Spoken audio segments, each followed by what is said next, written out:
Donc, un petit trailer action. Alors, c'est sorti il n'y a pas longtemps, c'est sur Monarch, la saison 2.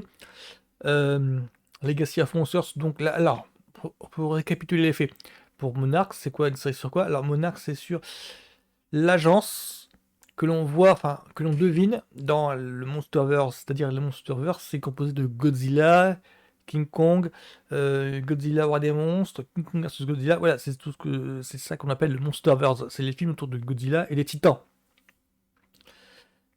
Et donc la série portée sur alors Monarch Legacy of Monsters. Quand je dis c'est une série où l'on devine l'agence, c'est que c'était vendu comme une série sur l'agence en fait qui gérait les monstres. C'était vendu comme ça. Et au final, la saison 1 s'est avérée avoir la forme de, on dirait les Goonies dans les rôles dans l'univers de Monsterverse. C'est-à-dire que la série était focalisée, focus sur une bande de gamins qui cherchent le père d'un des leurs et qui découvrent en fait que ce père-là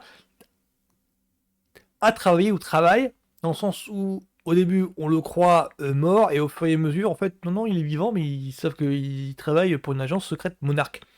C'est un petit peu ça en fait et donc on est focus sur la bande de gosses qui découvrent en fait l'existence de Monarch. C'est ça qui m'avait un peu déçu, c'est que dans la bande annonce on avait l'impression qu'on allait voir les coulisses de Monarch, ce que l'on devine en fait que l'on ne voit pas vraiment, parce que la série raconte via des flashbacks en fait l'origine de Monarch, d'où elle vient, mais elle racontait pas vraiment les coulisses de Monarch. C'est ça la petite nuance en fait. C'est pour ça que j'essaye de ne pas mourir, c'est que on nous révélait les coulisses, on nous révélait les origines, qui sont les fondateurs dans les années 40 vers là. Mais après, dans le temps présent, ça se résumait juste à les actions par-ci par-là. C'est que dans le temps présent, on est focus sur la bande des gamins qui n'ont rien à voir avec Monarch. Au contraire, c'est que ce sont des troublions, des troubles faits pour Monarch. Monarch n'arrive pas à travailler tranquillou parce que l'agence doit s'occuper de cette bande de gosses. Ah, c'est pour ça que je dis, on dirait que c'était les Goonies dans dans l'univers du Monsterverse. C'était un petit peu ça ma déconfiture. Et ensuite, alors, en fait, c'est plutôt l'aventure de un ou deux piliers de l'agence Monarch. C'était le pilier en question étant interprété par Kurt Russell. La version flashback de la version du passé étant interprétée par Wyatt Russell. Donc, le fils de Kurt Russell dans le privé. Oui, grosso modo, Kurt Russell interprétait un personnage dans le temps présent, et sa version passée est interprétée par Wyatt, son fils. Voilà, si je m'exprime plus clairement. C'est pour ça que l'ambition de la série, c'était de raconter les coulisses de l'agence, que l'on ne fait que deviner dans les films, dans le sens où dans les films, ça se résume juste à des agents, des employés qui sont témoins des actions enfin, des titans. On n'appelle pas dans les films, on ne les appelle pas des monstres, on les appelle des titans. Godzilla, King Kong, ce sont des titans. Et dans les films, ça se résume juste à des témoins des actions. Enfin, dans les films, ça se résume juste à des personnes qui suivent les titans et qui racontent en fait, qui commandent ce qui se passe. Pour que nous, spectateurs, nous puissions comprendre en fait ce qui se passe. Pour comprendre en fait les actions des titans. Ça se résume à ça. Parce que sinon, c'est trop compliqué. Je ne vous dis que ça, sinon c'est trop compliqué d'entrer dans les détails. Et il y a à peu près une poignée de films, entre 5 et 10 films, je dirais, parce qu'il y a il y a un nouveau qui est encore en production. Le dernier que j'ai vu, je crois que c'est Godzilla X Kong, le Nouvel Empire, voilà. Ça doit être le 6ème ou 7ème, l'air de rien. Oui, parce qu'il y a Godzilla et The Garden Wars mi-2000, il y a eu King Kong, il y a eu Godzilla au Roi des Monstres, Godzilla... oui, c'est Godzilla 2. Et après, il y a eu Godzilla 3, c'est juste Godzilla versus Kong. Ouais, donc il y a eu 5-6, l'air de rien. Donc je regarde un petit peu ce que c'est, parce que j'ai chroniqué la première saison dans sur ma chaîne. La série, un show déçu, mais honorable. C'est pour ça que je m'attends beaucoup de cette saison 2. Enfin, beaucoup. Je les attends en tournant, on va dire. Voilà, donc Code Rossel.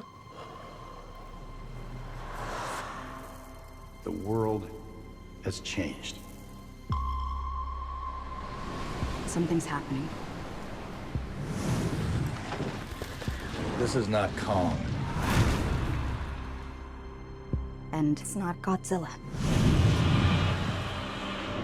This is something bigger.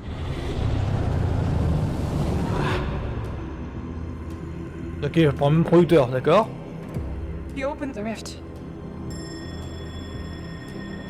to another world. Après eux, c'est le même personnage que King Kong de Nouvel Empire.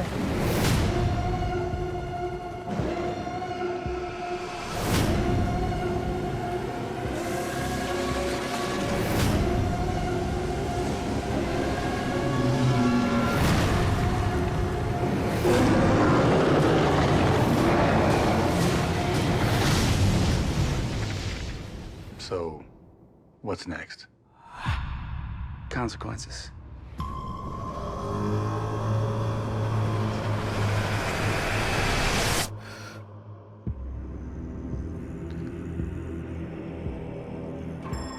Mais c'est dont je me doute, mais c'est un truc, c'est... Ah...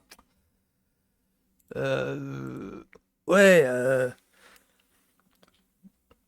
j'ai pas envie de m'emballer parce que dans la première, je me souviens que la première bande-annonce m'avait vraiment emballé. La première bande-annonce, ça, on voyait un petit peu du Godzilla du Titan un petit peu partout, et donc j'avais l'impression que la série allait vraiment montrer le Godzilla dans toute sa splendeur. Or, le Godzilla, on ne le voit que à peu près, même pas la moitié de la QV, et c'est à peu près des épisodes. Et le restant du temps, ça a été alors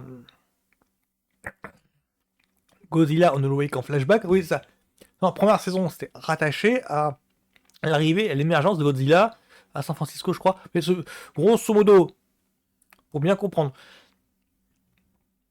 Godzilla, dans son premier film, il émerge en fait et il fait un massacre à son insu. Je sais pas, c'est qu'au moment où il débarque, ils font l'air un pont, le pont de San Francisco. Donc en faisant ça, il passe à travers, donc il fracasse le pont, donc tous les bagnoles chutent. Et ben, le Monarque saison 1 se reposait sur ça, sur cet événement-là.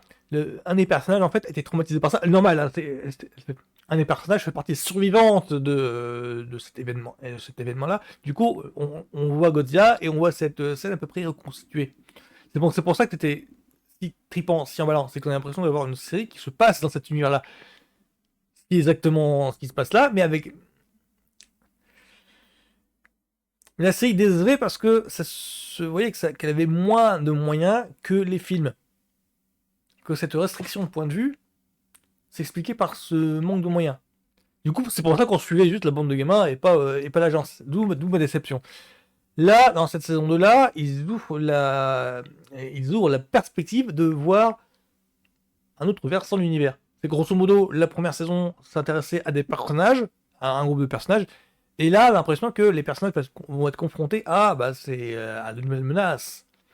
Donc ça peut être bien, mais faut que je le jette sur pièce pour voir si est-ce que ça respecte vraiment ses promesses ou est-ce que ce n'est que du marketing. C'est ça le souci que j'ai. Ah, il me semble que alors, je crois que dans la curiosité, il me semble que le producteur, le créateur de Monarch saison 1, le showrunner, c'était celui de WandaVision et de Fantastic Four. C'est là que je me dis que, oui, Mac Shackman, je crois. C'est là que je me dis que, voilà, il y avait du potentiel, il a bien réussi à le gérer, mais à mon avis, le potentiel a été mal compris ou mal vendu. D'où ma déception. Et là, la saison 2, là, c'est... Ah, je crois qu'il y a aussi deux ou trois personnages qui viennent des films. Du coup, qu'on verrait là. Du coup, ça fait vraiment un lien avec les films. Kurt Russell, on ne le voit jamais dans le film. Il n'y a aucun personnage issu des films qui sont dans la série dans la première saison. Donc là, s'ils mettent des personnages issus des films, ça impliquerait que le lien entre ces films serait plus prégnant, serait plus étroit. Donc moi je suis juste un petit peu mitigé, j'essaye de calmer mes ardeurs parce que la première saison m'avait vraiment... la bande-annonce m'avait vraiment épais, d'où ma déception, d'où mon sentiment mitigé sur, sur cette saison 2, sur ce thriller là, parce que si c'est la même tendance avec la série sur le papier que le trailer là il pend, ouais là je le vois un mauvais oeil. Donc pour l'instant, hype, les ambitions, les velléités qu'il y a dans quelques images là sont intéressantes. J'attends vraiment le truc en tournant. Donc c'est tout ce que j'ai à dire sur Monarch saison 2 Legacy of Monsters. Donc voilà, donc c'est... Bonne semaine à tous, à plus.